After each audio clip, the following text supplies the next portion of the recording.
ঠিকাদারি লাইসেন্স নিয়েছেন অন্তর্বর্তী সরকারের স্থানীয় সরকার, পল্লী উন্নয়ন ও সমবায় মন্ত্রণালয়ের উপদেষ্টা আসিফ মাহমুদ সজীব ভুঁইয়ার বাবা মোহাম্মদ বিল্লাল হোসেন।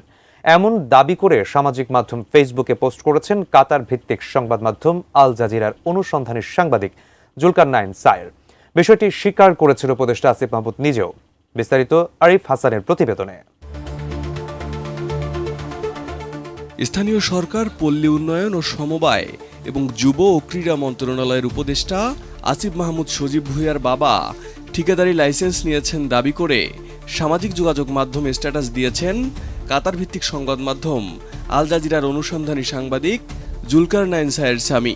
23 এপ্রিল নিজের ভেরিফাইড আইডিতে লাইসেন্সের ছবি যুক্ত করে এক পোস্টে তিনি এ দাবি করেন।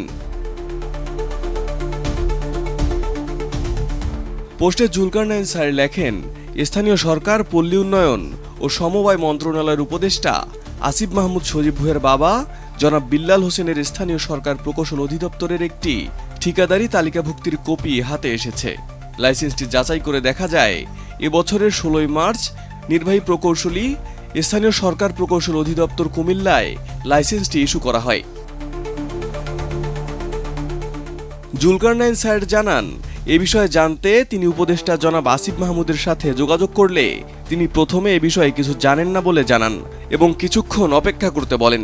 পরে তিনি যাচাই করে জানান লাইসেন্সের বিষয়টি সঠিক, কিন্তু এটা তার জ্ঞাতসারে করা হয়নি। স্বামী জানান, নামে স্থানীয় জৈনিক ঠিকাদার তার শিক্ষক পিতাকে ঠিকাদারি লাইসেন্সটি করতে প্ররোচিত করেন, তবে এই লাইসেন্সের ব্যবহার করে কোনো ধরনের কাজ করা হয়নি বলে জানান তিনি। টানা 7মবারের মতো বেস্ট টিস্যু পেপার ব্র্যান্ড হিসেবে স্বীকৃতি পেয়েছে বসুন্ধরা টিস্যু। এদিকে বাবার এমন ভুলের জন্য ক্ষমা চেয়ে ফেসবুকে পোস্ট করেছেন আসিফ মাহমুদ এবং উক্ত লাইসেন্সটি বাতিল করা হয়েছে বলে জানান তিনি। জানা গেছে, কুমিল্লার মুরাদনগর উপজেলার আকবপুর ইয়াকুব আলী ভুঁইয়া পাবলিক উচ্চ বিদ্যালয়ের প্রধান শিক্ষক আসিফ মাহমুদের বাবা মোহাম্মদ বিল্লাল হোসেন।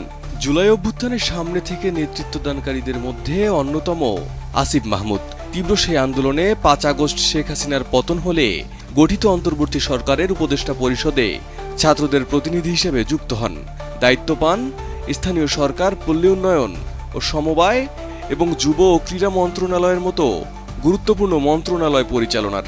আসিফ মাহমুদের উপদেষ্টা হওয়ার পর শিক্ষক বাবার হঠাৎই এমন ঠিকাদার লাইসেন্স পাওয়া নিয়ে বিতর্কের সৃষ্টি হয়েছে রাজনৈতিক মহলে। Arif Hasan, ATN news, Dhaka.